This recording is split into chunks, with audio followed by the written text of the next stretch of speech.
right, we're going to continue talking about money in our next section of Chapter 5. We're going to introduce two new formulas. So in this 5.2, the first formula we're going to introduce is compound interest. And remember, on page 47, you've got a list of all those formulas that we have used. But we have to know when to use each one. The compound interest is probably one that's a little bit more difficult to know when to use. It's fine right now, but when we get to the end of the section and introduce those more complicated formulas, it can get easily confused with those. But compound interest is different from simple interest because interest is paid not just on the principal, but also on the previous interest as well. So our simple interest was just paid on the principal. So we calculate the interest right at the beginning. Compounding interest, though, calculates interest over and over again. So let's say we deposit $100 and then we make $2 interest the first month. That means the next month, when we go to figure out our interest again, it will be compounded, so we'll make interest on $102. So we might make a little bit more than $2 interest. We might make $2.02. And then the next month it'll be compounded, the interest on all the money that we had in there. The $100, the $2, and the $2.01. So $100, $104.02. And it keeps growing that way. We're going to have our same information that we had before. So P is still the same, R is still the same, and T is still the same. We're going to add a couple other things.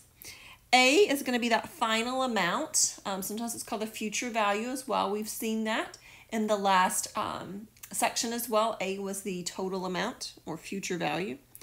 And the one that's really new is this N. N is the number of times we're compounding, and it does vary. We're going to see one of these words in parentheses, and we're going to have to change that to a number. So real quickly, I'm going to go over what those numbers are.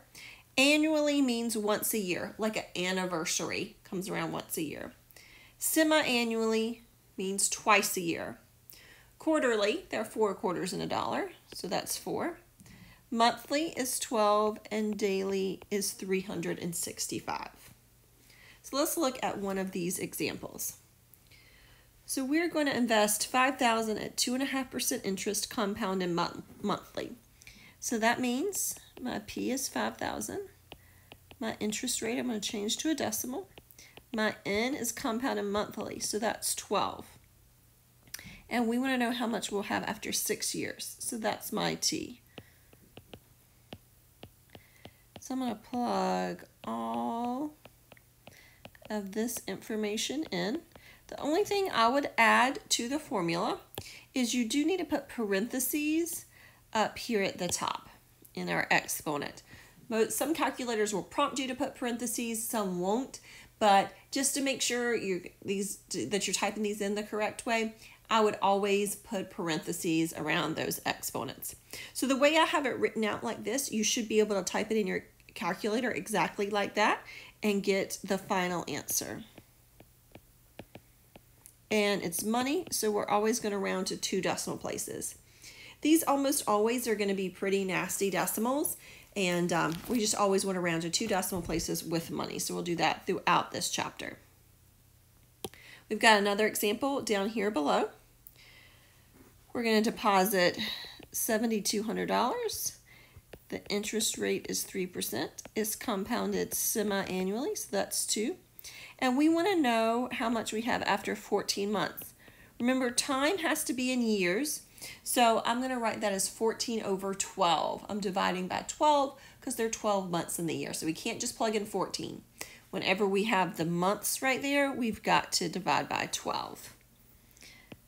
So typing in, or I guess putting in my formula before I type it in. Oops.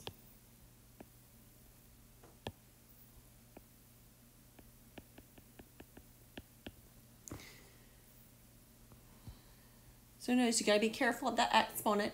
The 2 times 14 over 12. A couple different ways you can write that in there, but you do, so you could have it like this. But you do need to make sure and put it in parentheses on the outside. Parentheses before the 2 and after the 14 over 12. Either way you want to type that in is fine. And we're going to get an answer of $7,454.52. Continuing with that same problem, we want to know in the second part here how much interest was earned. So remember back to chapter 5.1, I'm just going to scroll back a little bit, that we had this future value, A equals P plus I. Now I'm going to use that same concept. That's true. Like I said, we went over that one. It's true for more than just the simple interest formula. It's really true for everything. It's just more of a bigger concept than just a formula. Don't use the simple interest formula. We only use simple interest if it literally says simple interest.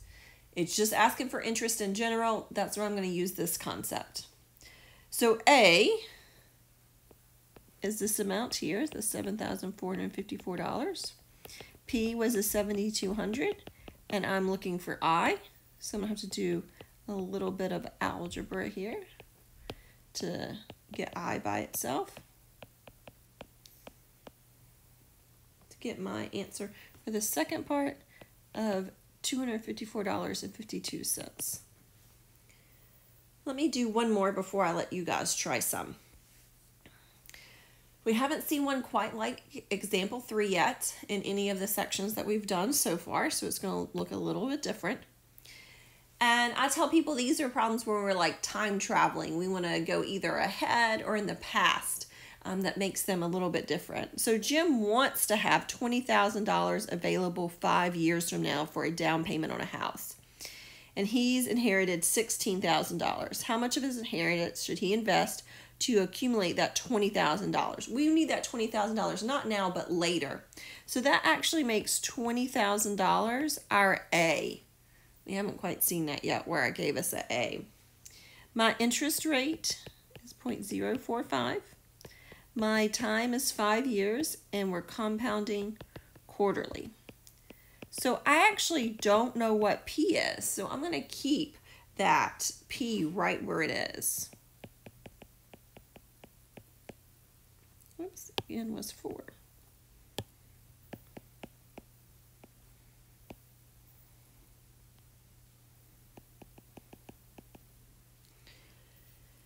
So this time I have to do in 2 steps. My first step here is I'm going to type in what I just have highlighted. So don't type in the P, type in starting with the parentheses. I'm going to keep the $20,000. I'm going to keep P. I'm going to type all that stuff in parentheses. It's a really long, nasty decimal. You need to keep all of it. If you know how to copy and paste on your calculator, feel free to do that. Now I need to get P by itself. So that other number's in the way. Just to kind of show you what I mean here. If we had that simple equation, to get P by itself, you would divide by 5. I'm going to do the same thing here, but I'm going to divide, instead of dividing by 5, I'm going to divide by that entire horrific, nasty decimal. Don't round too soon. You will get the wrong answer if you go ahead and round. At the very end, which I'm at now, I can round my answer to 2 decimal places since it's money.